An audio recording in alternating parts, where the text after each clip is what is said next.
Welcome back to the channel. તો આની પહેલાં જે સેશન હતો એની અંદર આપણે જે 5મું ચેપ્ટર હતું તમારું થર્મલ એન્જિનિયરિંગ 1નું એ આપણે કમ્પ્લીટ કર્યું હતું. બરાબર. આજે આપણે જે 6થું ચેપ્ટર છે, જે છેલ્લું ચેપ્ટર છે તમારા થર્મલ એન્જિનિયરિંગ 1ના સબ્જેક્ટનું વિષયનું હીટ ટ્રાન્સફર, બરાબર, એ આપણે જોવા જઈ રહ્યા, શરૂ કરવા જઈ રહ્યા છીએ. બરાબર. તો ઇનકેસ તમારામાંથી કોઈને પણ જો જે છેલ્લું 5મું ચેપ્ટર છે તમારું એર કમ્પ્રેસર, એમાં કોઈને કોઈ પણ જાતનો કઈ શંકા હોય કે ડાઉટ હોય, બરોબર, તમે મને ગમે ત્યારે મારો કોન્ટેક્ટ કરીને મને પૂછી શકો છો. અને જો તમારામાંથી કોઈએ ઇનકેસ એ લાસ્ટ વિડીયો છે એ મિસ કરી દીધો હોય, બરોબર, તો દર વખતના વિડીયોની જેમ આ વિડીયોની છેલ્લી 20 સેકન્ડની અંદર તમારા સ્ક્રીનની લેફ્ટ સાઈડ ઉપર એક ટેબ હશે જેની પર તમે ક્લિક કરીને એ છેલ્લો વિડીયો છે એ તમે જોઈ શકશો. બરોબર. અને મને ખ્યાલ છે કે એર કમ્પ્રેસરના જે એર કમ્પ્રેસર શું જે એક સ્ટીમ ટેબલવાળા જે ન્યુમેરિકલ છે એ બાકી છે તમારે શીખવાના. બરોબર. હું ટ્રાય કરું જ છું કે જેથી તમને કહેવાય ને કોઈ એક રીતથી તમને કરાવી શકું. બરાબર. તો એ પણ મારા ધ્યાનમાં છે. એ ન્યુમેરિકલ તમને કરાવી દઈશ. બરાબર. ભૂલ્યા વગર મોલે ચાર્ટનો ઉપયોગ કરીને કઈ રીતે દાખલા ગણવા, બરાબર, એ તમને મારે કરાવવાના છે. તો એ તમને પણ હું કરાવી દઈશ. બરાબર. તો આજે આપણે 6થું ચેપ્ટર છે હીટ ટ્રાન્સફર, એ આપણે શરૂ કરીએ. બરાબર. તો હવે સૌથી પહેલા આપણે જાણીએ કે હીટ ટ્રાન્સફરની બેઝિક કોઈ પણ બોડીમાંથી એની ગરમી જે છે, બરોબર, કે એની હીટ જે છે, કોઈ પણ બોડીમાં રહેલી હીટ કે ગરમી, એ ટ્રાન્સફર કઈ રીતે થાય, બરોબર, એ બેઝિકલી આપણે આ કહેવાય ને કે આ ચેપ્ટરની અંદર ભણશું કે કોઈ પણ બે બોડી છે તમારી પાસે, કોઈ પણ બે પદાર્થ છે તમારી પાસે, એમાંથી બંને પદાર્થના તાપમાનમાં તો થોડો ઘણો પણ ફેરફાર હોય, બરોબર, તો એ બંને પદાર્થના જે તાપમાનનો ફેરફાર છે, ટેમ્પરેચર ડિફરન્સ છે, એના કારણે જે હીટ ટ્રાન્સફર જે થાય, ગરમીનું જે ટ્રાન્સફર થાય છે, કઈ રીતે થાય છે એ આપણે જાણવાનું છે. અને કઈ રીતે થઈ શકે છે એ પણ આપણે જાણવાનું છે. બરાબર. તો સૌથી પહેલા આપણે એ જાણવું પડે કે હીટ ટ્રાન્સફર કોને કહેવાય, બરોબર. ને હીટ ટ્રાન્સફર જાણતા પહેલા આપણે ખ્યાલ હોવો જોઈએ કે હીટ કોને કહેવાય, ગરમી કોને કહેવાય. બરોબર. કે હીટ તો બેઝિકલી આપણે જો ટેકનિકલી વાત કરીએ તો કોઈ પણ બોડીની અંદર રહેલી જે ટ્રાન્ઝિશનની જે એનર્જી છે, ટ્રાન્ઝિશનમાં હોય, જે ટ્રાન્સફરમાં હોય, બરોબર, જે ટ્રાન્સફર થઈ શકે, એક્સચેન્જ થઈ શકે કોઈ પણ બે બોડી વચ્ચે, બરોબર, એને હીટ કહેવાય. હવે બેઝિકલી હીટ ક્યારે એક્ઝિસ્ટ કરે કોઈ પણ બોડીની અંદર, કે જ્યારે કોઈ પણ બે સિસ્ટમ કે કોઈ પણ એક સિસ્ટમ અને એની સરાઉન્ડિંગ જે છે, બરોબર, એની વચ્ચે એનર્જીનો એક્સચેન્જ થાય, ઉર્જાનો એક્સચેન્જ થાય, તો તમે કહી શકો કે આ બંને સિસ્ટમની વચ્ચે અથવા સિસ્ટમ અને સરાઉન્ડિંગની વચ્ચે ગરમી રહેલી છે. ક્યારે? જ્યારે એ બંને સિસ્ટમ અથવા એની એક સિસ્ટમ અને એની સરાઉન્ડિંગ એ બંને વચ્ચે એનર્જીનો ટ્રાન્સફર થાય, ઉર્જાનો ટ્રાન્સફર થાય તો જ. બરોબર. હવે આ જે ઉર્જાનો જે ટ્રાન્સફર જે થાય છે, બરોબર, જો આ જે ઉર્જાનો એક્સચેન્જ છે, જે બે બોડી બે સિસ્ટમ વચ્ચે કે એક સિસ્ટમ ને એની સરાઉન્ડિંગ વચ્ચે થાય છે, ઉર્જાનો ટ્રાન્સફર, બરોબર, ઉર્જાનો એક્સચેન્જ, આ જો ઉર્જાનો એક્સચેન્જ ટેમ્પરેચર ડિફરન્સ, જે બંને સિસ્ટમ છે અથવા એક સિસ્ટમ અને એની સરાઉન્ડિંગ છે, બંને વચ્ચેના તાપમાનના તફાવતના કારણે, ટેમ્પરેચર ડિફરન્સના કારણે થતું હોય આ ઉર્જાનો એક્સચેન્જ, એનર્જી એક્સચેન્જ, તો આને કહેવાય હીટ ટ્રાન્સફર. બરોબર. હીટ ટ્રાન્સફર છે એ એક યુનિવર્સલ ફિનોમિનન છે. આખી દુનિયામાં કોઈ પણ પદાર્થની અંદર આ વસ્તુ અવેલેબલ છે, આ વસ્તુ શક્ય છે. કેમ કે આ યુનિવર્સલ પ્રોસેસ કઈ રીતે છે, યુનિવર્સલ પ્રક્રિયા, કેમ કે કોઈ પણ પદાર્થની આખી પદાર્થમાં બધા પદાર્થ અલગ અલગ જેટલા પદાર્થ છે આપણે આખી દુનિયામાં, બરોબર, એ બધામાં કોઈ પણ બે પદાર્થ વચ્ચે ટેમ્પરેચર ડિફરન્સ એક્ઝિસ્ટ કરે છે, તાપમાન તફાવત હોય છે કોઈ પણ બે બોડી વચ્ચે. તમારા સેમ જો બોડી જે તમારું છે, બરોબર, તમારું સપોઝ તમારું બોડીની વાત કરો, તમારા શરીરની વાત કરો, તેમાં પણ બે અલગ અલગ પાર્ટ તમે જોઈ લો તો બે અલગ અલગ પાર્ટ છે, અથવા કહેવાય ને કે સપોઝ બે હાથ છે તમારા, બે પગ છે, એ બંને વચ્ચે પણ તાપમાનનો તફાવત હોય છે, બરોબર, તાપમાનનો તફાવત હોય શકે. ટેમ્પરેચર ડિફરન્સ તમારા બે હાથની વચ્ચે પણ હોઈ શકે. ભલે બોડી તમારું સેમ જ છે, પણ તમારા બોડીના બે પાર્ટ, બે જે હાથ છે, બે હાથ વચ્ચે પણ ટેમ્પરેચર ડિફરન્સ હોઈ શકે. બરોબર. તો હીટ ટ્રાન્સફર પ્રોસેસ છે, બરોબર, હીટ ટ્રાન્સફરની જે પ્રક્રિયા છે એ દરેક એન્જિનિયરિંગ વર્કમાં થતી હોય છે. બરોબર. હવે આનો ઉપયોગ શેની માટે હોય કે બેઝિકલી કોઈ પણ ઇલેક્ટ્રોનિક સિસ્ટમ છે એની પરફોર્મન્સ સુધારવા માટે, બરોબર, એની સારી પરફોર્મન્સ કરવા માટે થર્મલ કંટ્રોલ કરવું, એનું ટેમ્પરેચર જે છે એ જે ઇલેક્ટ્રોનિક કમ્પોનન્ટ સિસ્ટમ છે એનું ટેમ્પરેચર, એનું તાપમાન કંટ્રોલ કરવું બહુ અગત્યનું છે. સપોઝ આપણે જો કોઈ પણ ફોનની વાત કરીએ, આપણે સપોઝ તમે જે ફોન યુઝ કરો છો, મોબાઈલ ફોન યુઝ કરો છો, કે તમે લેપટોપ યુઝ કરતા હો, બરોબર, તો તમને ખ્યાલ હશે કે ક્યારેક તમે બહુ યુઝ કરી દીધું હોય તમારો લેપટોપને કે તમારો ફોનનું, બરોબર, તો તમારી લેપટોપ કે ફોનની બોડી છે એ ગરમ થઈ જાય, બરોબર, એની ટેમ્પરેચર વધી જાય, ગરમ થઈ જાય.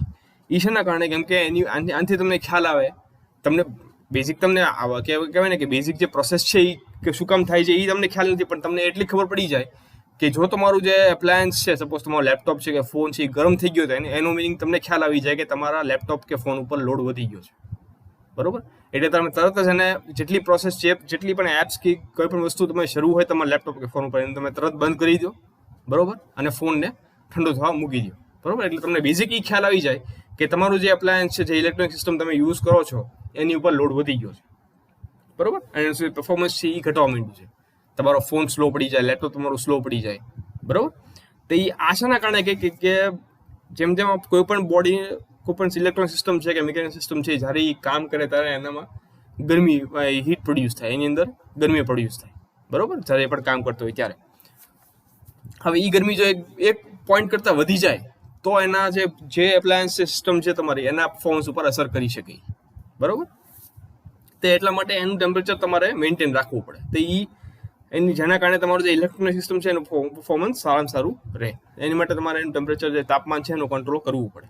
બરોબર, હવે હીટ અને માસ ટ્રાન્સફર છે એ બે નેચરલ પ્રોસેસ છે. આ તમે થર્મોડાયનેમિક્સમાં પણ ભણી ગયા છો, હીટ ટ્રાન્સફર અને માસ ટ્રાન્સફર. બરોબર, હવે જે તો આપણે હીટની વાત કરીએ, હીટ ટ્રાન્સફર પણ આપણે શીખી લીધું. હીટ ટ્રાન્સફર થઈ કઈ રીતે? બરોબર, સપોઝ તમારી પાસે બે બોડી છે. બરોબર, એકનું તાપમાન ઓછું છે, એકનું તાપમાન વધારે છે. બરોબર, તો જે બોડીનું તાપમાન વધારે હશે, બરોબર, જે બોડીનું ટેમ્પરેચર વધારે હશે, ત્યાંથી હીટ જે છે એ બહાર નીકળશે, અને જે બોડીનું ટેમ્પરેચર ઓછું છે, જે બોડીનું તાપમાન ઓછું છે, એમાં તમારી ગરમી જશે. બેઝિકલી જે હીટ ટ્રાન્સફર જે થાય છે, ગરમીનું ટ્રાન્સફર, એ વધારે તાપમાનવાળા રિજનથી હાઈ ટેમ્પરેચરવાળા રિજનથી ઓછા તાપમાનવાળા રિજન અથવા તો લો ટેમ્પરેચરવાળા રિજન સુધી થાય છે. બરાબર, એટલે બેઝિકલી હીટ જે ફ્લો થાય એ હાઈ ટેમ્પરેચરથી લો ટેમ્પરેચર થાય, ઊંચા તાપમાનથી ઓછા તાપમાને થાય. બરાબર, આ ટાઈપની પ્રોસેસ છે એ ક્યાં આગળ ઉપયોગ થાય? આ જે હીટ ટ્રાન્સફર પ્રોસેસ છે એ ક્યાં આગળ આપણે ઉપયોગી બને? રેફ્રિજરેશનમાં, એર કન્ડિશનિંગમાં, આઈસી એન્જિનમાં. બરાબર, એર કન્ડિશનિંગમાં શું આપણે કામ કરીએ કે બેઝિકલી જે આપણે રૂમમાં એર કન્ડિશનિંગ આપણે જોતું હોય, બરાબર, એ રૂમની બહારનું જે તાપમાન છે તો વધારે જ રહેવાનું. બરાબર, એટલે આપણે બેઝિકલી કરીએ છીએ શું? હવે સપોઝ આપણે એસી શરૂ કર્યું એટલે ત્યારે શું હતું કે જે તમારું જે રૂમમાં એસી છે એ રૂમનું તાપમાન વધારે છે, બહારની જે એને રૂમની બહારનું જે બીજું રૂમ છે એનું તાપમાન ઓછું છે. બરાબર, તો એસી શું કરે છે કે ગરમી જે છે એ વધારે તાપમાનથી ઓછા તાપમાન સુધી જાય. બરાબર, તો તમારા રૂમનું જે રૂમમાં એસી છે એનું તાપમાન વધારે છે, બહારના રૂમનું તાપમાન ઓછું છે. તો એસી શું કામ કરશે કે જે રૂમમાં એસી છે જેનું તાપમાન વધારે છે ત્યાંથી ગરમી ખેંચશે ને એ બહારના રૂમ જેનું તાપમાન ઓછું છે ત્યાં આગળ જવા દેશે. બરાબર, જેના કારણે તમારા જે રૂમમાં એસી છે એનું તાપમાન ઘટી ગયું ને ત્યાં ઠંડક વધી ગઈ. બરાબર, સેમ રીતે રેફ્રિજરેશન, એર કન્ડિશનિંગ, બધી જે જેટલી પ્રોસેસ છે એ બધી આ જ રીતે કામ કરતી હોય છે. બરાબર, આગળ વધીએ.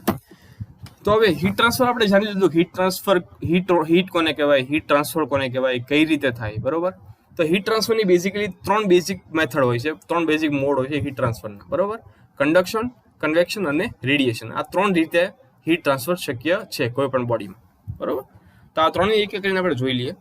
સૌથી પહેલું છે કન્ડક્શન. તો કન્ડક્શન એવી પ્રોસેસ છે કે જેમાં આપણને ખ્યાલ છે કે હીટ ટ્રાન્સફર જે થાય એ હાઈ ટેમ્પરેચરથી લો ટેમ્પરેચર રિજન સુધી થાય છે, ઊંચા તાપમાનથી ઓછા તાપમાન સુધી થાય છે. બરોબર, પણ કન્ડક્શન છે એ પ્રોસેસ છે કે જેમાં હીટ ટ્રાન્સફરની જે પ્રક્રિયા છે એ સેમ જ રહેશે, પણ આ કન્ડક્શન પ્રક્રિયા થશે ક્યારે કે જ્યારે બંને સિસ્ટમ કે જેની વચ્ચે હીટ ટ્રાન્સફર થાય છે એ બંને સિસ્ટમ અને અથવા બંને બોડી છે એકબીજા સાથે ફિઝિકલ કોન્ટેક્ટમાં હશે ત્યારે.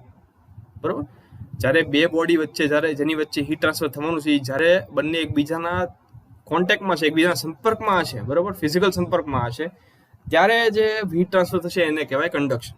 બરોબર, હવે કન્ડક્શનથી હીટ ટ્રાન્સફર થવાના પણ બે મિકેનિઝમ છે, બે અલગ અલગ રીત છે. બરોબર, સૌથી પહેલા કઈ રીતે થાય કે જે બંને જે બોડી એકબીજાના સંપર્કમાં છે, બરોબર, એમાંથી એક બોડીનું તાપમાન ઓછું છે, એકનું વધારે છે. બરોબર, તો જે બોડીનું તાપમાન વધારે હશે એની અંદર મોલિક્યુલ્સ એના જે હશે, બરોબર, એમાં જે એનર્જી લેવલ છે એની બહુ વધારે છે હીટના કારણે, એની તાપમાન એનું વધારે છે એટલે એમાં ગરમી વધારે છે. એના કારણે એની અંદર જે એના જે મોલિક્યુલ છે એ બોડીના એમાં એનર્જી લેવલ અને એ મોલિક્યુલ્સના બહુ વધારે હશે. બરાબર, એટલે એ શું કરશે કે પોતાની બાજુના જે એ બંને જ્યારે કોન્ટેક્ટમાં આવશે ત્યારે જે હાઈ એનર્જી લેવલ વાળા મોલિક્યુલ છે એ પોતાની બાજુના મોલિક્યુલ્સને એનર્જી ઇમ્પાર્ટ કરતા આગળ વધારશે, બરોબર, પાસ કરતા છે. અને ધીમે ધીમે એ જે એનર્જી છે, બરોબર, હાઈ એનર્જી લેવલ મોલિક્યુલથી ઓછા એનર્જી વાળા મોલિક્યુલ્સ કે જે ઓછા તાપમાન વાળા બોડીમાં છે ત્યાં સુધી પહોંચી જશે, બરોબર. આ હીટ ટ્રાન્સફર છે એ ફ્લુઇડમાં થાય છે, બરોબર. જ્યારે બે ફ્લુઇડ એકબીજાના કોન્ટેક્ટમાં હોય ત્યારે આ રીતે થાય છે કે જે હાઈ એનર્જી લેવલ વાળા મોલિક્યુલ્સ છે, બરોબર, એ લો એનર્જી વાળા મોલિક્યુલને પોતાની ઉર્જા પ્રોવાઈડ કરે છે, આવી રીતે પાસ કરે છે. જ્યારે બે ફ્લુઇડ એકબીજાના સંપર્કમાં આવે ત્યારે અલગ અલગ તાપમાનમાં. અને બીજી રીત શું છે કે જ્યારે સોલિડ છે, બે ઘન પદાર્થ છે એકબીજાના કોન્ટેક્ટમાં હોય ત્યારે કઈ રીતે ત્યારે એમાં શું થાય કે મોલિક્યુલ્સની મદદથી જે એનર્જી ટ્રાન્સફર જે ફ્લુઇડમાં થાય છે, જે પ્રવાહીમાં જે અથવા વાયુમાં જે થાય છે, બરોબર, તમારું મોલિક્યુલના કારણે જે એનર્જી ટ્રાન્સફર થાય, ઉર્જાનું ટ્રાન્સફર થાય, એ સોલિડમાં ઘન પદાર્થમાં શક્ય ન બને, એમ કે ઘન પદાર્થમાં જે મોલિક્યુલ્સ છે બીજાને બહુ નજીક હોય એટલે, બરોબર. એટલા માટે એ બહુ નજીક હોય એટલે મોલિક્યુલ છે તમારે એ હલી ચલી ન શકે, બરોબર. એટલા માટે મેટલ્સમાં જે છે, બરોબર, જે સપોઝ આપણે જો મેટલ્સની વાત કરીએ તો મેટલ્સમાં હીટ ટ્રાન્સફર છે એ ઇલેક્ટ્રોન, ફ્રી ઇલેક્ટ્રોન એની અંદર જે રહેલા છે, બરોબર, ફ્રી ઇલેક્ટ્રોન રહેલા છે એના મૂવમેન્ટના કારણે જે હીટ ટ્રાન્સફર છે થતું હોય છે, બરોબર. હવે થર્મલ એનર્જી છે બેઝિકલી ફ્રી ઇલેક્ટ્રોનની મદદથી ટ્રાન્સફર કરવામાં આવે એક બોડીમાંથી બીજા બોડીમાં, બરોબર. કઈ રીતે? ઇલેક્ટ્રિક ચાર્જની જેમ. ઇલેક્ટ્રિક ચાર્જ બેઝિકલી ઇલેક્ટ્રિસિટી શું છે? ઇલેક્ટ્રિસિટીનો ફ્લો એ ફ્રી ઇલેક્ટ્રોનનો ફ્લો છે, બરોબર. એ જ રીતે જ્યારે બે ઘન પદાર્થ બીજાના સંપર્કમાં આવે ત્યારે ગરમીનું ટ્રાન્સફર જે બંને વચ્ચે થશે એ પણ ફ્રી ઇલેક્ટ્રોન્સની મદદથી થશે, બરોબર. આ તમારું કન્ડક્શન થઈ ગયું. બીજું છે કન્વેક્શન, બરોબર. તો કન્વેક્શનમાંથી હીટ ટ્રાન્સફર કોને કહેવાય કે જ્યારે બે સરફેસ છે, બે સપાટી છે, એ બંને વચ્ચેની થર્મલ જે એનર્જી છે, ગરમીની ઉર્જા, બરોબર, એનો ટ્રાન્સફર થાય છે એના કારણે બંને વચ્ચેની સાપેક્ષ ગતિના કારણે, બંને વચ્ચેની રિલેટિવ વેલોસિટીના કારણે, બે સપાટી વચ્ચેની રિલેટિવ વેલોસિટી છે એના કારણે જ્યારે બે સપાટી વચ્ચે, બે સરફેસ વચ્ચે હીટ ટ્રાન્સફર થાય, ગરમીનો ટ્રાન્સફર થાય, ગરમીની ઉર્જાનો ટ્રાન્સફર થાય, એને કહેવાય કન્વેક્શન, બરોબર. તો કંડક્શનમાં શું રીઝન હતું હીટ ટ્રાન્સફરનું, ગરમીને ટ્રાન્સફર થવાનું? કે બંને બોડી છે, બંને જે બોડી છે ફ્લુઇડ હોય કે ઘન પદાર્થ હોય એ બીજાના સંપર્કમાં છે એટલા માટે થાય છે. આની અંદર બે સપાટી વચ્ચે જે હીટ ટ્રાન્સફર થશે એનું કારણ શું છે? બંને વચ્ચેની સાપેક્ષ ગતિ, રિલેટિવ વેલોસિટી, બરોબર. હવે આ કન્વેક્શનની અંદર જે આપણે સાપેક્ષ ગતિની જે વાત કરી બે સપાટી વચ્ચે, એમાંથી બે સપાટી છે, એમાંથી એક સપાટી મોટા ભાગે એક ઘન પદાર્થ છે, બરોબર, અને બીજી સપાટી છે એ એક પ્રવાહી પદાર્થ છે, ફ્લુઇડ છે, બરોબર. પછી પ્રવાહી હોય કે વાયુ હોય, ફ્લુઇડ છે. કન્વેક્શન છે બેઝિકલી એક ડિસ્ટિંક્ટ મોડ નથી, એક અલગ કહેવાય ને કે મેથડ નથી ટ્રાન્સફરની, પણ બેઝિકલી કન્વેક્શન શું છે? કન્ડક્શન અને માસ ટ્રાન્સફર, બરોબર. કન્ડક્શન અને માસ ટ્રાન્સફર, દળના ટ્રાન્સફર, એ બંનેનું એક કોમ્બિનેશન છે, બરોબર.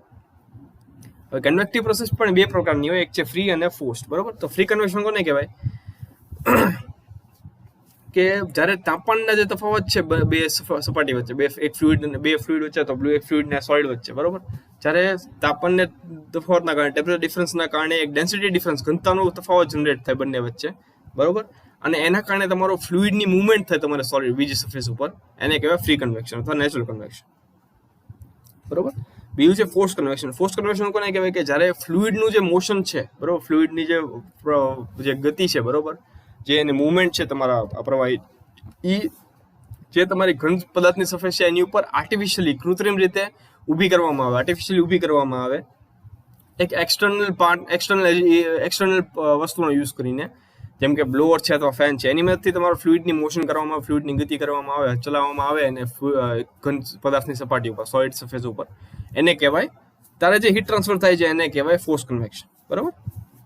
હવે સોલિડ સરફેસ અને ફ્લુઇડ બંને કોન્ટેક્ટમાં છે એના કારણે એની વચ્ચે જે એનર્જી ટ્રાન્સફર થશે, બરોબર, એ ખાલી કન્ડક્શનથી જ થઈ શકે, બરોબર. એટલા માટે કન્વેક્શન છે એ કન્વેક્શન સાથે હીટ ટ્રાન્સફર છે એ કન્ડક્શનથી પણ થશે, કેમ કે આપણે પહેલા પણ વાત કરી કે હવે આમાં આપણે શું વાત કરી કે બે સરફેસ છે, બે સપાટીની વચ્ચેની સાપેક્ષ ગતિ, રિલેટિવ વેલોસિટીના કારણે તમારું જે હીટ ટ્રાન્સફર છે હીટ કન્વેક્શનમાં થાય છે, બરોબર. હવે સાપેક્ષ ગતિ કે રિલેટિવ વેલોસિટી છે એ ક્યારે પોસિબલ થાય?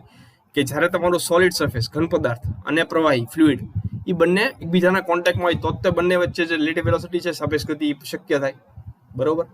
તો એટલા માટે બંને સંપર્કમાં હશે તો જ સાપેક્ષ ગતિ થશે. એટલે આ કન્વેક્શનની અંદર તમે કહી શકો કે કન્વેક્શન પ્રોસેસ જ્યારે થતી હોય ત્યારે ખાલી હીટ ટ્રાન્સફર છે કન્વેક્શનથી નહીં પણ કન્ડક્શનથી પણ થતું હોય છે, બરાબર. એટલે ખાલી કન્વેક્શન પ્રોસેસથી હીટ ટ્રાન્સફર થવું એક ફ્લુઇડ અને સોલિડ વચ્ચે એ શક્ય નથી. કન્વેક્શન થશે પણ કન્વેક્શનની સાથે કન્ડક્શન પણ હંમેશા રહેશે, કેમ કે બંને સંપર્કમાં છે એકબીજાના એટલે, બરાબર. અને ત્રીજો મેથડ છે રેડિયેશન, બરાબર. રેડિયેશન છે એવા ટાઈપની હીટ ટ્રાન્સફર છે, એવી ટાઈપની ગરમી ટ્રાન્સફર છે કે જેને ટ્રાન્સફર થવા, જેમાં ગરમીને ટ્રાન્સફર થવા માટે કોઈ મીડિયમની, કોઈ કહેવાય ને કે હવાની કે કોઈ એવા મીડિયમની જરૂર નહીં પડે કે જેના મદદથી ટ્રાન્સફર થઈ શકે. મીડિયમની માધ્યમની જરૂર નથી એને, બરાબર. જ્યારે બે બોડી તમારી પાસે હોય ને એ બંનેનું તાપમાન અલગ અલગ હોય, અલગ અલગ તાપમાનવાળી બે બોડી હોય તમારી પાસે, ને તમે અલગ કરો, બરાબર, સેપરેટ કરો એને, ત્યારે જે હીટ ટ્રાન્સફર જે બંને બોડી વચ્ચે થશે, બરાબર, એ થર્મલ રેડિયેશનથી થશે, બરાબર. હવે થર્મલ રેડિયેશનથી જે એનર્જી ઉર્જાનું ટ્રાન્સફર થાય છે બે બોડી વચ્ચે, એ એક ઇલેક્ટ્રોમેગ્નેટિક પ્રક્રિયા છે, બરાબર. હવે આ ટાઈપની જે હીટ ટ્રાન્સફર છે એનું એક્ઝેક્ટ નેચર કે એક્ઝેક્ટલી કઈ રીતે થાય છે તાપમાનનું ટ્રાન્સફર, હીટ ટ્રાન્સફર, એ પાકી ખ્યાલ નથી, બરાબર. આપણે બાકી ખબર નથી કે રેડિયેશનથી હીટ ટ્રાન્સફર કઈ રીતે થાય છે, બરાબર, પણ આપણને એક થોડો ઘણો કાચો પાકો ખ્યાલ છે. હવે આપણને એક રીઝન શું છે, આપણે એવું જાણવા મળ્યું છે કે જ્યારે કોઈ પણ બોડીને તમે બહુ ગરમ કરી નાખો, બરાબર, બહુ તાપમાન એનું વધારી નાખો, તો એ બોડીની અંદરથી એની બોડીની અંદર જેનું તાપમાન બહુ વધારે દેવામાં આવ્યું છે, બરાબર, જેનું ટેમ્પરેચર બહુ વધારે દેવું છે, બહુ ગરમી આપી છે, અને એની અંદરની જે ગરમી છે એ રેડિયેટ થવા માંડે, બરાબર. જેમ આપણે કેમ કોઈ પણ પદાર્થ છે એને જ્યારે બહુ પ્રકાશ આપી જાય તો એ પ્રકાશ રિફ્લેક્ટ કરીને વધારે પ્રકાશ આપવા માંડે, બરાબર. જ્યારે તમે બલ્બ શરૂ કરો તો એ પ્રકાશ એની અંદરની એનર્જી જે લાઇટ એનર્જી છે એ બહુ વધારે છે, એટલા માટે એ બહાર એની આજુબાજુની બીજી જે વસ્તુ છે એની ઉપર એ લાઇટ એનર્જી છે જે પ્રકાશની ઉર્જા એ રિફ્લેક્ટ કરવા માંડે, બરાબર, એની ઉપર આપવા માંડે. તો સેમ રીતે જ્યારે કોઈ પણ બોડીને તમે બહુ હાઈ તાપમાન સુધી, વધારે તાપમાન સુધી તમે એને ગરમ કરો, હાઈ ટેમ્પરેચર સુધી તમે એને હીટ કરો, ત્યારે એની અંદરની એનર્જી છે એ રેડિયેટ થવા માંડે. રેડિયેટ થઈને એ બાકી એની આજુબાજુ બીજી જે વસ્તુ છે એની ઉપર ગરમી છે એની હીટ એનર્જી છે એ રેડિયેટ કરવા માંડે, બરાબર. અને આ ઇલેક્ટ્રોમેગ્નેટિક વેવ્સની મદદથી આ જે ગરમી છે એ રેડિયેટ કરે આખી આજુબાજુની વસ્તુ ઉપર, અને આ ટાઈપનું જે હીટ ટ્રાન્સફર જે થાય છે એને રેડિયેશન તમે કહી શકો, બરાબર. હવે એટલા માટે આમાં તમે કહી શકો રેડિયેશનમાં કે બંને બોડી વચ્ચે જે હીટ ટ્રાન્સફર થાય એની માટે બંને વચ્ચેનો સંપર્ક જરૂરી નથી. સંપર્ક ન હોય તો પણ જે હીટ ટ્રાન્સફર છે, ગરમીનો ટ્રાન્સફર છે એ શક્ય છે, બરાબર. અને આ ક્યાં સુધી બંને વચ્ચે જે હીટ ટ્રાન્સફર છે એ થશે, જ્યાં સુધી બંને બોડી જે છે એનું તાપમાન સરખું ન થઈ જાય ત્યાં સુધી ગરમ જે પદાર્થ છે એ ઠંડા પદાર્થને ગરમી આપતા કરશે, જ્યાં સુધી બંનેનું તાપમાન સરખું ન થઈ જાય, બરાબર. આ ટાઈપનું હીટ એક્સચેન્જ છે એ મેક્સિમમ ક્યારે હોય કે જ્યારે બંને જે બોડીઝ છે જેની વચ્ચે ઉર્જાનો એક્સચેન્જ થાય છે, બરાબર, એ એક પરફેક્ટ વેક્યુમથી અલગ પાડેલા હોય, જ્યારે બંને વચ્ચે પરફેક્ટ અવકાશ હોય, બરાબર, બંને બોડી વચ્ચે, ત્યારે આ જે રેડિયેશન છે એ સૌથી વધારે સારું એવું પરફેક્ટલી થાય છે, બરાબર. હવે થર્મલ રેડિયેશન જે હીટ ટ્રાન્સફર મોડ છે એ શેની ઉપર આધાર રાખે છે, ખાલી જે બોડી છે એના તાપમાન ઉપર, અને જે બોડી ગરમી એમિટ કરે છે, બહાર ફેંકે છે પોતાની બોડીમાંથી, બરાબર, તાપમાનના કારણે, એની ઓપ્ટિકલ પ્રોપર્ટીઝ ઉપર, બરાબર, ઓપ્ટિકલ એના ગુણધર્મો ઉપર આ જે રેડિયેશન છે એ આધાર રાખતું હોય છે. હવે સૌથી આપણે કન્ડક્શન જોઈ લઈએ તો થર્મલ કન્ડક્શનની જે ફિઝિકલ નેચર છે, કઈ રીતે ફિઝિકલી થાય છે એ આપણે વિઝ્યુઅલાઇઝ કરવું, આપણે એ જોવું બહુ સહેલું છે આપણી માટે, કેમ કે આપણને ખ્યાલ છે કન્ડક્શન છે એ કઈ રીતે થાય કે કોઈ પણ બે બોડીનું જેનું તાપમાન અલગ અલગ છે, બંને એકબીજાના ફિઝિકલ કોન્ટેક્ટમાં આવે, શારીરિક સંપર્કમાં આવે, ત્યારે બંને વચ્ચે જે ગરમીનું ટ્રાન્સફર થાય એને કન્ડક્શન કહેવાય, બરાબર. હવે એને આપણે ગરમીનું ટ્રાન્સફર કઈ રીતે થાય તો આપણને ખ્યાલ જ છે કે વધારે તાપમાનવાળા બોડીથી ઓછા તાપમાનવાળા બોડીમાં તમારી ગરમી છે એ જાય છે, બરાબર. અને આમાં ટેમ્પરેચર છે એ આ કન્ડક્શનની અંદર તમે કન્સિડર કરવું હોય તો કઈ રીતે કહી શકો કે જે બોડી છે જેમાંથી ગરમી બહાર નીકળે છે એની મોલિક્યુલર એક્ટિવિટી કેટલી છે, મોલિક્યુલર કેટલા વાઇબ્રેટ થાય છે, બરાબર, એની અંદર એનર્જી કેટલી છે, એની ઇન્ડેક્સ છે એ મોલિક્યુલર એક્ટિવિટીનો ઇન્ડેક્સ છે એ તમારું ટેમ્પરેચર થઈ ગયું કન્ડક્શનની અંદર. હવે આની અંદર તમે એમ કહી શકો કન્ડક્શનમાં જે બોડીનું તાપમાન વધારે હોય એની અંદર જે ઉર્જાનો ટ્રાન્સફર થઈ કઈ રીતે થઈ, જે મોલિક્યુલ્સ છે, બરોબર, જે એની અંદર મોલિક્યુલ્સ છે એનર્જી બહુ વધારે હોય વધારે તાપમાનના કારણે, એ બંને બધા મોલિક્યુલ્સની વચ્ચે કોલિઝન થાય, બરોબર, બંને વચ્ચે અથડામણ થાય, એના કારણે તમારી એનર્જીનું ટ્રાન્સફર થતું હોય છે. કન્ડક્શનની અંદર આપણે જો ખરેખર જોવા જઈએ તો મોલિક્યુલ્સનું કોઈ ફિઝિકલ મુવમેન્ટ શક્ય નથી. ફિઝિકલ મુવમેન્ટ થતી જ નથી કન્ડક્શનની અંદર. બહુ વધારે ટેમ્પરેચર જ્યારે થાય, બરોબર, જ્યારે ટેમ્પરેચર બહુ વધારે હોય ત્યારે મોલિક્યુલર એક્ટિવિટી છે ખૂબ જ વધારે હોય છે એક ઓછા તાપમાને, જેમ બોડી હોય એના મોલિક્યુલ્સ કરતા, બરોબર. જેમ જેમ તાપમાન વધારે હોય મોલિક્યુલ્સનું તો એક્ટિવિટી છે વધતી જાય. હવે આ મોલિક્યુલ્સની એક્ટિવિટી બહુ વધી ગઈ છે, એના કારણે શું થાય કે મોલિક્યુલ્સની વચ્ચે જે અથડામણ થાય છે, બરોબર, એ વધારે થવા માંડે, બરોબર. જે મટીરિયલ જેના મોલિક્યુલ્સ છે એની અંદર તે મોલિક્યુલ્સનું અથડામણ વધારે થાય વધારે ટેમ્પરેચરના કારણે. હવે એના કારણે શું થાય કે એ જેટલું અથડામણ વધારે થાય એટલું એ બોડીનું તાપમાન વધે, બરોબર. એ બોડીનું તાપમાન વધે એટલે પછી જે એનર્જી છે એ બીજી જે ઓછી બોડીવાળી, જે ઓછા તાપમાનવાળી જે બોડી છે એને એ ગરમી ટ્રાન્સફર થાય, અને આ રીતે ટ્રાન્સફર ઓફ હીટ જે થતું, ગરમીનું ટ્રાન્સફર થતું હોય છે કન્ડક્શનની અંદર, બરોબર. હવે આ જાણવા માટે કન્ડક્શન માટે એક ફુરિયર કરીને એક સાયન્ટિસ્ટ હતા, એને એક લો બહાર પાડ્યો હતો, એક નિયમ બહાર પાડ્યો હતો, બરોબર, જેની મદદથી આપણે હીટ ટ્રાન્સફર જે છે આપણે સમજી શકીએ. હવે સ્ટેડી સ્ટેટ હીટ કન્ડક્શનનું બેઝિક ઇક્વેશન આપણે જાણવું છે. હવે હીટ કન્ડક્શન માટેનો જે ફંડામેન્ટલ લો છે, બેઝિક જે નિયમ છે, બરોબર, એ એક ફ્રેન્ચ સાયન્ટિસ્ટ જે ફુરિયરે બહાર પાડ્યો હતો 1822, બરોબર, 1822. હવે આ લો શું સોલિડ માટેનું છે, એ શું દર્શાવે છે કે જે ગરમીનો જે હીટ ફ્લો છે, ગરમીનો ફ્લો જે છે, બરોબર, બે બોડી વચ્ચે એનો દર કેટલો હશે, બરોબર, એ કેટલું હોય કે 3 અલગ અલગ ક્વોન્ટિટી છે એનો ગુણાકાર કરો, એની મદદથી તમને ખ્યાલ આવે કે હીટ ટ્રાન્સફરનો દર છે એ કેટલો છે બે બોડી વચ્ચે કન્ડક્શનથી, બરોબર. હવે આ 3 ક્વોન્ટિટી કઈ છે? સૌથી પહેલા છે કે જે છે એક મટીરિયલની પર્ટિક્યુલર પ્રોપર્ટી છે, ગુણધર્મ છે, જેને તમે થર્મલ કન્ડક્ટિવિટી કહો, બરોબર. એનું તમે વોટ પર મીટર કેલ્વિનમાં તમે એનું યુનિટ થાય, બરોબર.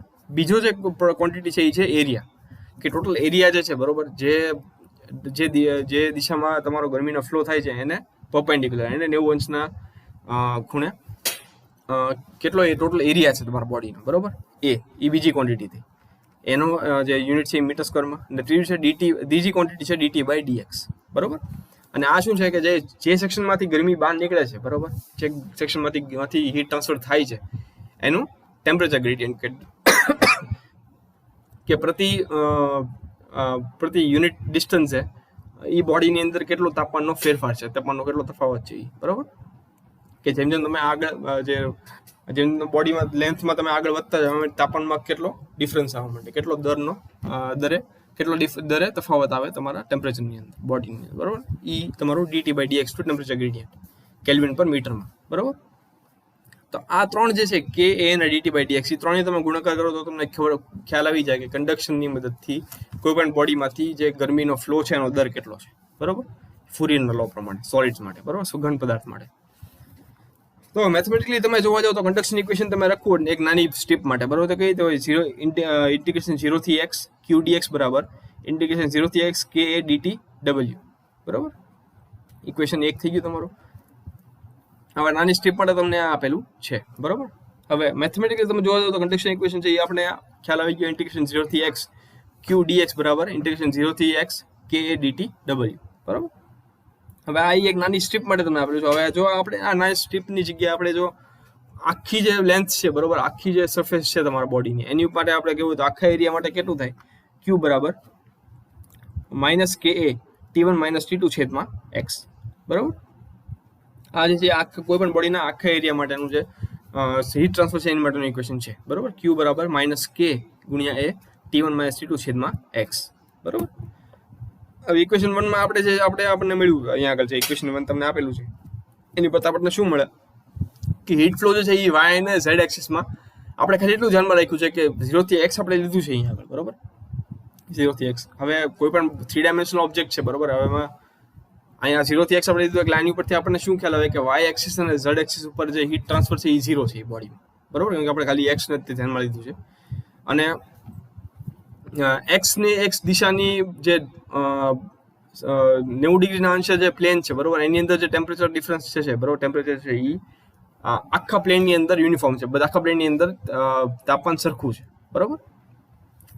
હવે ઇક્વેશન 1 ની અંદર જે ટેમ્પરેચર ગ્રેડિયન્ટ તમને આપ્યું છે dt/dx, બરોબર, એ જે દિશામાં હીટનો ફ્લો થાય છે, જે દિશામાં ગરમીનો ફ્લો થાય છે એ દિશામાં આપવામાં આવેલું છે. એટલા માટે તમે જે નેગેટિવ અહીંયા આગળ માઇનસ છે આપેલું છે એ છે ને એટલા માટે આપેલું છે કેમ કે T2 જે છે એ T1 જે છે એ T2 કરતા વધારે છે, એટલા માટે અહીંયા આગળ નેગેટિવ વેલ્યુ તમને આપેલી છે. એક dx પોઝિટિવ dx માટે જે ટેમ્પરેચર ચેન્જ આવશે તમને એ નેગેટિવ હશે, બરાબર.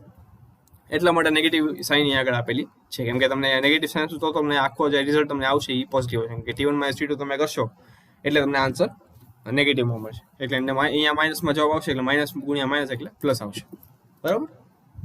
હવે આ ટાઈપના આ જે ઇક્વેશન છે એ હોમોજીનિયસ સોલિડ જે થ્રુઆઉટ સરખા હોય, બરાબર. થ્રુઆઉટ જેનું સ્ટ્રક્ચર સરખું હોય ઘન પદાર્થનું, બરાબર, ઇન્ટરનલ સ્ટ્રક્ચર. એટલા માટે એના માટે આ જે ઇક્વેશન છે એ બહુ સારું એવું કહેવાય ને કે સાબિત થયું છે, બરાબર. આ ઇક્વેશનનો ઉપયોગ તમે બીજી ઘણી બધી એન્જિનિયરિંગ પ્રોબ્લેમમાં તમે કરી શકો, જેમ કે થર્મલ કન્ડક્ટિવિટી તમારે મેળવવી હોય, પછી બેઝિકલી આ જે ઇક્વેશનનો ઉપયોગ કરવા માટે અલગ અલગ એન્જિનિયરિંગ પ્રોબ્લેમ્સ તમારે 3 વસ્તુ તમારી પાસે હોવી જોઈએ. સૌથી પહેલા છે થર્મલ કન્ડક્ટિવિટી તમારા બોડીની, કે જે બોડીમાંથી ગરમી નીકળે છે એને. બીજું જે સરફેસમાંથી ગરમી નીકળે છે એનો એરિયા, એનો ક્ષેત્રફળ. અને ત્રીજું ટેમ્પરેચર ગ્રેડિયન્ટ તમને ખ્યાલ હોવો જોઈએ. આ 3 વસ્તુ તમને ખ્યાલ હોય તો તમે આ ઇક્વેશનનો ઉપયોગ કરીને તમે જે હીટ ફ્લો છે એનો દર તમે મેળવી શકો. તમે ઇક્વેશન પહેલું 1 ઇક્વેશન છે તમારે તમે ફુરિયર ઇક્વેશન તમે કહી શકો, બરાબર. નેક્સ્ટ છે થર્મલ કન્ડક્ટિવિટી. તો થર્મલ કન્ડક્ટિવિટી જે કે છે, બરોબર, એ એક ફિઝિકલ પ્રોપર્ટી છે મટીરિયલની. હવે આ ઇક્વેશન 1 જે આપણને મળ્યું છે એની પર તમે ખ્યાલ હોય કે બરાબર Q છેદમાં A × dt માઇનસ dt પર dx, બરાબર. આપણે જો આમાંથી આપણને ઇક્વેશન કે જો k નું વેલ્યુ આપણે જોતી હોય તો આપણને કેવી રીતે મળશે? k બરાબર Q છેદમાં A ગુણ્યા માઇનસ dt અપાય dx, બરાબર. એટલે Q છેદમાં A કૌંસમાં T2 T1 - T2 upon x vote પર મીટર કેલ્વિન. આ ઇક્વેશન 2 છે તમારે. આની ઉપરથી તમને થર્મલ કન્ડક્ટિવિટી છે કે એનો વેલ્યુ ઇક્વેશન તમને મળી શકે. હવે આ જો W આપણે જે વાત કરીએ કે નું જે એકમ છે, યુનિટ છે, શું છે? વોટ પર મીટર કેલ્વિન. તો એની માટે શું જરૂરી છે? Q જે છે એ તમારો વોટમાં હોવો જોઈએ, હીટ ટ્રાન્સફર, બરોબર. એરિયા તમને જે મળે, એરિયા તમારો છે કેપિટલ એ તમારો મીટર સ્ક્વેરમાં હોવું જોઈએ, અને માઇનસ dt/dx છે, બરોબર, એ કેલ્વિન પર મીટરમાં હોવું જોઈએ. તો તમને જે યુનિટ જે છે કે માટે મળશે વોટ પર મીટર કેલ્વિન અથવા જૂલ પર મીટર સેકન્ડ કેલ્વિન, બરોબર. હવે થર્મલ કન્ડક્ટિવિટી આપણને કેવી રીતે મેળવવી આપણને મળી ગઈ. હવેનું આપણે એની જે ડેફિનેશન છે આપણે જોઈ લઈએ. So it is defined as the rate of heat transfer across unit area if the temperature gradient between the two surfaces through which heat is flowing is unity. જો બે સપાટી તમારી પાસે છે એ બંને વચ્ચેનો ટેમ્પરેચર ગ્રેડિયન્ટ છે, બરોબર, જે dt/dx છે, અને એ બંને સપાટી વચ્ચે જેની વચ્ચે હીટ ટ્રાન્સફર થાય છે એ બંને વચ્ચેનો જે ટેમ્પરેચર ગ્રેડિયન્ટ છે એ dt/dx, એની વેલ્યુ યુનિટી છે, એક છે, બરોબર. એ બંને વચ્ચેનો જે ટેમ્પરેચર ગ્રેડિયન્ટ છે dt/dx એની વેલ્યુ 1 છે. તો એ બંને સપાટી વચ્ચે એક યુનિટ એરિયામાં એકમ ક્ષેત્રફળમાં જે હીટ ટ્રાન્સફરનો દર છે, બરોબર, એને કહેવાય કે થર્મલ કન્ડક્ટિવિટી કે, બરોબર. બે સપાટી, બરોબર, ફરીથી એકવાર કહી દઉં, બે સપાટી કે જેની વચ્ચે બંને સપાટી વચ્ચે ગરમીનો ટ્રાન્સફર થાય છે, ગરમીનો ફ્લો થાય છે, બરોબર, એ બંને વચ્ચેનું જો ટેમ્પરેચર ગ્રેડિયન્ટ છે dt/dx એની વેલ્યુ 1 હોય, બરોબર, તો એ બંને સપાટી વચ્ચે એકમ ક્ષેત્રફળે જે ગરમીનો જે ટ્રાન્સફર થાય છે, હીટ ટ્રાન્સફર જે થાય છે, એનો દર કેટલો થાય એને કહેવાય કે થર્મલ કન્ડક્ટિવિટી, બરાબર. હવે ન્યુમેરિકલ વેલ્યુ છે થર્મલ કન્ડક્ટિવિટીની અલગ અલગ પદાર્થો માટે અલગ અલગ હોય છે, બરાબર. અને સેમ જો પદાર્થો એક જ પદાર્થ માટે અલગ અલગ તાપમાને પણ થર્મલ કન્ડક્ટિવિટીની વેલ્યુ છે એ ચેન્જ ફર્યા કરતી રહે છે, બરાબર. હવે તમને એ ખ્યાલ છે કે જે પદાર્થો બહુ ઇઝીલી પોતાની બોડીની અંદરથી ગરમીને ટ્રાન્સફર થવા દે, કન્ડક્ટ થવા દે, અને સારા કંડક્ટર કહેવાય, હીટના ગુડ કંડક્ટર હીટ કહેવાય. અને એનું કારણ શું હોય કે એની થર્મલ કન્ડક્ટિવિટી બહુ સારી હોય, બરાબર. અને જે પદાર્થ છે એની પોતાની અંદરથી ગરમીને ટ્રાન્સફર ન થવા દે અને બહુ વધારે અવરોધ આપે ગરમીના ટ્રાન્સફરને, બરાબર, એને બેડ કંડક્ટર્સ કહેવાય અથવા ઇન્સ્યુલેટર્સ કહેવાય, બરાબર. અને આ ઇન્સ્યુલેટર્સ છે એની થર્મલ કન્ડક્ટિવિટી બહુ ઓછી હોય. હવે આગળ જો થોડી ઘણી સબસ્ટન્સીસ છે, મટીરિયલ પદાર્થો છે એને તમને આપેલા છે, બરાબર. તો એલ્યુમિનિયમ છે એની થર્મલ કન્ડક્ટિવિટી 20 ડિગ્રી અહીંયા આગળ આપેલી છે. પદાર્થો જ અલગ અલગ છે, બરાબર. અને 20 ડિગ્રી સેલ્સિયસ તાપમાને થર્મલ કન્ડક્ટિવિટી છે વોટ પર મીટર કેલ્વિનમાં કેટલી છે આપેલી છે. તો એલ્યુમિનિયમ, પ્યોર એલ્યુમિનિયમ તમે લઈ લો તો 204.2. લીડ તમે લઈ લો, બરાબર, તો 34.7. પ્યોર આયર્ન લઈ લો તો 73.7. કાર્બન સ્ટીલ લઈ લો 1.06 કાર્બન વાળું, બરાબર, તો 43.3. પ્યોર કોપર લઈ લો તો 386.0. પ્યોર ટીન લઈ લો તો 64.1. બ્રોન્ઝ લઈ લો તો 25.9. બ્રાસ કે જેમાં 70% કોપર છે અને 30% ઝિંક છે તો 110.7. અને પ્યોર સિલ્વર લઈ લો તમે, સિલ્વર ચાંદી, તો 406.8, બરાબર. બીજા સાદા પણ મટીરિયલ છે જેનું આગળ આપેલી છે.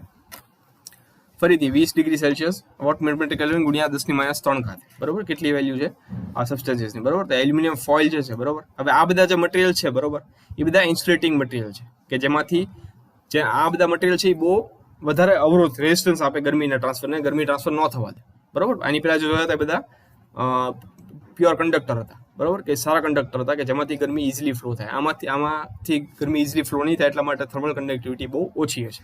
એટલા માટે આ બધી વેલ્યુઝ છે એને ગુણ્યા 10⁻³ જેટલી થર્મલ કંડક્ટિવિટી હોય છે. તો એલ્યુમિનિયમ ફોઇલ માટે 46.5, એસ્બેસ્ટોસ ફાઇબર માટે 110.5, બોઇલર સ્કેલ માટે 1314 થી 3140, બ્રિક મેસનરી, બરોબર, ઈંટ માટે 233 થી 291, કોન્ક્રીટ કહી દો તો 1279, કોર્કની પ્લેટ કહી દો તો 41.9, ગ્લાસ કહી દો તો 744.3, ગ્લાસ મિનરલ વૂલ માટે 46.5, પ્લાસ્ટર માટે 779.2, રબર માટે 162.8, સો ડસ્ટ માટે 69.8, શીટ એસ્બેસ્ટોસ માટે 116.3, શુગર ગ્રેન્યુલેટેડ ખાંડ માટે 581.5 અને વૂલ ફેલ્ટ માટે 52.3, બરોબર. તો આ બધી જે છે એ થર્મલ કંડક્ટિવિટી છે કંડક્ટરની અને ઇન્સ્યુલેટરની, બંનેની આપણે જોઈ લીધી અલગ અલગની, બરોબર. તો સ્ટુડન્ટ્સ આજનો વિડીયો આપણે અહીંયા સુધી રાખીએ. જો તમને વિડીયો ગમ્યો હોય તો વિડીયોને લાઇક કરજો, શેર કરજો તમારા ફ્રેન્ડ્સ સુધી. જો કંઈ ડાઉટ હોય તો નીચે કોમેન્ટ સેક્શનમાં લખીને તમારે જાણ કરી શકો છો, બરોબર. બાકી તમને ખ્યાલ છે કે દર વખતે વિડીયોમાં પણ કહું છું કે કોરોના વાયરસના કેસીસ છે એ રોજબરોજ બહુ વધવા માંડ્યા છે, બરોબર. તો બને ત્યાં સુધી ઘરમાં રહ્યો, જરૂર પડે તો જ ઘરની બહાર નીકળો તો માસ્ક પહેરીને નીકળજો, સેનિટાઈઝરની બોટલ સાથે રાખજો, ઘરે પાછા આવો એટલે કોઈ પણ વસ્તુના લીધા પહેલા સાબુ અને પાણીથી તમારા હાથને 20 સેકન્ડ સુધી ધોજો, બરોબર. બાકી તમારા હવે કાલથી જ લગભગ સરકારના નિયમ પ્રમાણે 18 થી 45 વર્ષના જેટલા પણ લોકો છે, બરોબર, એ બધાને રસીકરણનું રજિસ્ટ્રેશન કાલથી શરૂ થાય છે, બરોબર, કે વેક્સિનેશનનું. તો એમ જેટલા લોકો છે એ બધાને વિનંતી, જેની ઉંમર 18 થી 45 વર્ષની છે એ બધાને કહેજો કે કહેવાય ને કે તાત્કાલિક રજિસ્ટ્રેશન કરાવીને વેક્સિનેશન કરાવી લે. બિલકુલ સેફ છે, જરા પણ ડરવાની જરૂર નથી, બરોબર. તો વેક્સિનેશન વહેલામાં વહેલી તકે કરાવી લેજો જેટલા લોકો 18 થી 45 વર્ષની એજ કેપમાં આવતા હોય છે, બરોબર. બાકી ઠંડો ખોરાક ટાળજો, ઠંડા પીણા ટાળજો, જેથી તમે બીમાર ના પડો. ગરમ ખોરાક લેજો, ગરમ પાણી પીજો, શક્ય ટાઈમ મળે તો એક્સરસાઇઝ કરજો, જેથી તમને તમારી ઇમ્યુનિટી સારી થાય. તમારું ધ્યાન રાખજો, તમારી ફેમિલીનું ધ્યાન રાખજો. બાકી તમારું સુધી અમારો સારો કોન્ટેન્ટ પહોંચાડતો રહીશ. બાકી finally guys, good bye, good night, take care, thank you.